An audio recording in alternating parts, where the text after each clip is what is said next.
PTI ने तवक्कुफ के बाद जो फिर से शो का आगाज़ किया है, क्या समझते हैं कि उन्हें दिखाई देता है इंतखाबात करीब? बिस्मिल्लाहिर्रहमानिर्रहीम, अस्सलातु वस्सलामु अलैका या सय्यदी या रसूल अल्लाह, अस्सलातु वस्सलामु अलैका या सय्यदी या हबीब अल्लाह। यहाँ से दो तीन चीज़ें तो ज़हन में रखिएगा।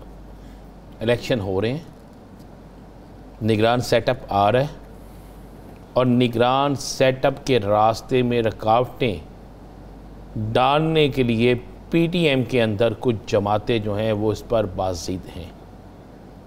आपने कल अपने ही शो में कामरान मुर्तज़ा साहब की सारी गुफ्तगू सुनी, इसके बाद बिल्कुल क्लियर हो रहा था कि वो इस बात पर तैयार भी हैं। अब उनकी क़यादत उस पर क्या फ़ैसला करती है, तैयार के हवाले से तो नहीं मान रहे थे, तैयार के मतलब समय लग गई तो उन्हें ये हो रहा है। अब मामला ये है कि मेरे पास जो इतलात हैं, इतलात ये है कि जी कप्तान के आज की, पहले तो आप कप्तान की आज की पूरी तकरीर सुने।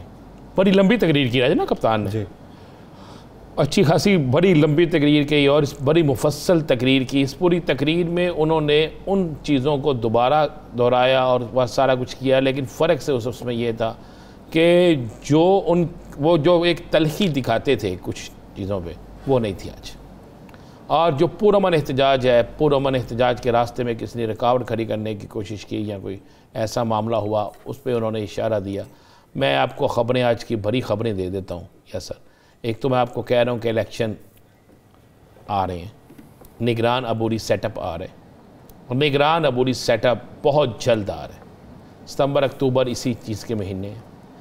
कप्तान को ये इल्म हुआ कि कप्तान को इस बात का कन्फर्म ये इत्तला मिली कि पीडीएम के अंदर कुछ जमातें जो हैं वो हर सूरत पे चाहती हैं कि ये मामला रुके और हम कप्तान को टफ़ टाइम दें, कप्तान के ख़िलाफ़ साजिश करें, कप्तान के ख़िलाफ़ गैर मुल्की क़ुव्वतें हों, पाकिस्तान के अंदर क़ुव्वतें हों, पाकिस्तान के अंदर सियासी क़ुव्वतें हों, पाकिस्तान के अंदर मजहबी क़ुव्वतें हों, पाकिस्तान के अंदर वो क़ुव्वतें हों जिसे हम लिसानी क़ुव्वतें कहते हैं या सूबाई असबियत वाली क़ुव्वतें कहते हैं, उन सब को कप्तान के ख़िलाफ़ इस्तेमाल किया जाए। कप्तान के ख़िलाफ़ इस्तेमाल करने के बाद जितना ज़्यादा वक्त निकाल सकते हैं इक़्तिदार में निकाला जाए।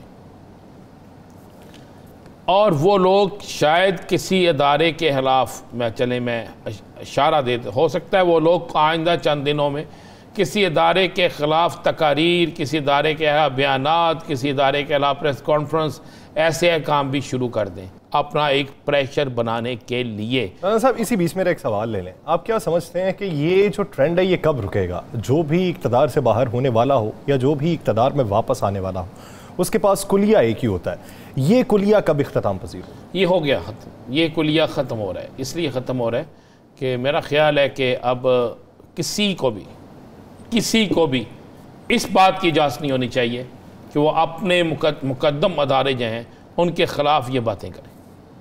अपने इक़्तिदार के लिए, अपनी सहूलत के लिए, अपनी सियासत के लिए, अपने आप को, अपनी जमात को नाजायज़ पॉपुलर करने के लिए ये किसी को भी हक़ हासिल नहीं होना चाहिए। ख़ासकर वो लोग जिन्होंने माजी में गलत तरीन इल्ज़ामात लगाए, जिन्होंने माजी में सियासत इस बात पे की, खासकर तो उनका एहतसाब बड़ा ज़रूरी होना चाहिए ना। या सर ये एक प्लानिंग हो रही थी। आप इमरान खान एक 4 सद्दा का जलसा, अभी मैंने उस दिन भी कहा था अभी जलसे और भी होने हैं। याद करें मैंने गुजरांवाला के जलसे के बाद कहा था अभी जलसे ख़त्म नहीं हुए, जलसे होने हैं। गुजरांवाला का जलसा किसी और चीज़ का जलसा था, अब के जलसे किसी और चीज़ के जलसे हैं। अभी जलसे 3 और होने हैं। 3 जलसों के बाद 1 मार्च का ऐलान होना है, लिख लें कागज़ पे, मार्च का ऐलान होना, वो होगा महंगाई मार्च। वो असल में महंगाई मार्च होगा, वो असल में वो मार्च होगा में जो महंगाई के ख़िलाफ़ आज से पहले जो मार्च होते थे, जिसे मरियम साहिबा और हमजा साहब लीड कर रहे थे, जैसे किसी वक्त मौलाना फजल रहमान लीड कर रहे थे, जैसे किसी वक्त बिलावल भुट्टो जरदारी लीड कर रहे थे। उस वक्त महंगाई नहीं थी, उस वक्त पेट्रोल 150 पे था, उस वक्त डॉलर जो था 168 से 170 रुपये तक था। उस वक्त जो थी ये दाल माश, उस वक्त जो थी बाकी चीज़ें, उस वक्त जो सब्जियां थी वो इतनी महंगी नहीं थी। उस वक्त आटा जो है वो 150 रुपये तक नहीं गया था। उस वक्त दूध जो है वो 156 तक नहीं गया था। उस वक्त जो दही है वो 125 तक नहीं गया था। उस वक्त जो मेडिसिन है मिलती थी उस वक्त पैनाडोल की गोली नायाब नहीं थी, उस वक्त मजदूर को मजदूरी मिलती थी। अब जो होने जा रहा है यासर, ये जेन्युइन महंगाई मार्च है जिससे आप, मैं, हर शख्स मुतासर है, हर शख्स मुतासर है। कि और पाकिस्तान की तारीख का बदकिस्मत तरीन आप देखें ये दौर कैसा है कि पेट्रोल महंगा करना हो तो वजीर पाकिस्तान में हो ना हो पेट्रोल महंगा हो जाता है, पेट्रोल सस्ता करना हो तो दिन ऊपर भी चले जाएं तो पेट्रोल सस्ता नहीं होता। ऐसा ही है ना? ऐसा ही है। तो ये अब महंगाई मार्च होगा, वो महंगाई मार्च जाएगा इस्लामाबाद की तरफ। इस्लामाबाद में वहाँ एक वो जलसा होगा जो शायद हिस्ट्री का इससे बड़ा देखे जलसा तो आज भी 4 सदा का ऐसे लेकिन अगर निगरान अबूरी सेटअप के हवाले से बाज़ सुनाई देती है और डेडलॉक जो है वो ख़त्म होता दिखाई दे रहा है, तो फिर ये मार्च होने की कितने फीसद चांसेस हैं? मार्च उन लोगों के लिए इशारा है जो डेडलॉक ख़त्म नहीं करना चाहते, जो रुकावट है बीच में रुकावट है। ये इशारा उन लोगों के लिए है जो PDM के प्लेटफार्म से फिर एक दफ़ा दोबारा गिरफ्तारियाँ, झूठे मुकदमात और ये ताने दे रहे हैं कि जनाब, यहाँ ये ताने भी कह सकते हैं या आप धमकियाँ भी कह सकते हैं कि जनाब हम आंसू गैस की शेलिंग करेंगे, हम गिरफ्तारियाँ करेंगे, हम टांगें तोड़ देंगे, हम फलां करेंगे, हम फलां करेंगे। ये उनके लिए एक खान साहब वार्निंग दे रहे हैं। आपको पता है आज जो इनका इजलास हुआ तहरीक इंसाफ का, उसमें डेट अनाउंस करने का फैसला आ गया, लेकिन खान साहब ने कहा कि थोड़ा सब्र करें, मैं पाकिस्तान की सूरत हाल को किसी सूरत में भी ख़राब नहीं होने देना चाहता।